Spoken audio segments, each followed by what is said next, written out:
by prison guards at the Central East Correctional Centre, including a vigil that took place outside the prison doors today.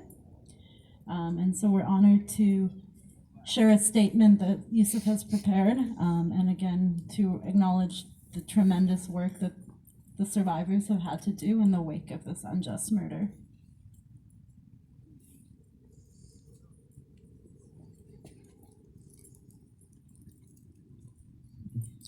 This is a statement from Yusuf Faqiri. On December 15, 2016, my family received a visit from two police officers that forever changed our lives. My brother, Soleiman Faqiri, was dead, killed, beaten to death by multiple prison guards at the Central East Correctional Centre in Lindsay, Ontario. I will begin by telling you about Soleiman and what he meant to the people who loved him. You will hear how he suffered and died while in government care. Finally, I will describe how Soli's tragic story inspired a national movement to demand accountability, transparency, and justice. Who was Soleiman Faqiri? He was more than just a victim of the prison system. Soli was my brother. He was a light in the life of my parents and siblings. He was a man of brilliant intelligence. He spoke 3 languages, English, Arabic, and Farsi. He was a devout Muslim. He was Canadian. He was a human being. This final point seems obvious, but it needs to be emphasized because people like Soleiman, who live with schizophrenia or other mental illnesses, are so often treated as less than human. However, the ultimate dehumanization occurs when already dehumanized people are locked in the viciously dehumanizing setting of our modern prison system. It was at a cell in one of those prisons where Soli was violently killed. Words alone cannot describe the horror of Soli's final moments in the prison cell. He was placed in segregation. He was restrained with his hands cuffed behind his back. His body was held down with leg irons. He was pepper sprayed twice. His face was covered with a spit hood. According to the eyewitness, he was kicked, punched, and stomped on. He had a laceration on his face and over 50 bruises all over his body. He was pronounced dead at the scene. Soli's story does not end in that prison cell. We refused to give up after the coroner's report stated that the cause of death was unascertained.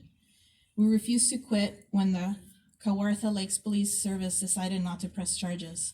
We did not surrender to despair when our demands for justice were met with so much indifference from a cold system. No, we kept going. We continued to fight. We shared Soli's story with the people across the country. We formed a nexus with other movements. We built a movement that spans the nation, focused on demanding accountability and justice. Today, as I speak, there are 7 vigils in 7 different cities across the country. Soleiman was more than just a statistic. He was a human being. He suffered and died within our prison system, a system run by our government, a system financed by our taxpayer dollars. What happened to Soli is more than just a mental health and prison problem. It is a Canadian problem. Recently, an eyewitness to my brother's killing came forward. At the request of the chief coroner, there is now a new police investigation led by the OPP. While this is welcome news, it is troubling that the underlying issues that led to Soli's death continue to persist. Soli's story resonates with people across the country because it is reflective of how society as a whole stigmatizes, dehumanizes, and mistreats people with mental disabilities. What happened to Soli is representative of serious systemic problems that have claimed the lives of so many other Canadians, such as Justin St. Amour, Tony Dew, Joe Den, Devin Sampson, Machwar Madut, Terry Quill, Donald Moose, Pierre Coriolan, Nicholas Gibbs, Kaz Geddes, Laura Strawn, Abdurraham Hassan, Ashley Smith, Howard High, Moses Beaver, Matthew Hines, and Etheridge Snowshoe. Each of these people left behind grieving families and exposed a shocking lack of transparency and accountability that continues to this day. But this movement is about more than just remembering the victims of our prison system. It is also about preventing future victims. Over 1,000 days have passed since my family received that visit, and not a single person has been held accountable for Soli's killing. We are gathered here to demand accountability and transparency. We are gathered here to demand justice. 3 years is too long for any family.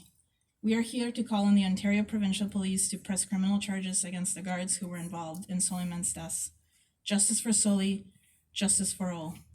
Yusuf Faqiri, oldest brother of Soleiman Faqiri.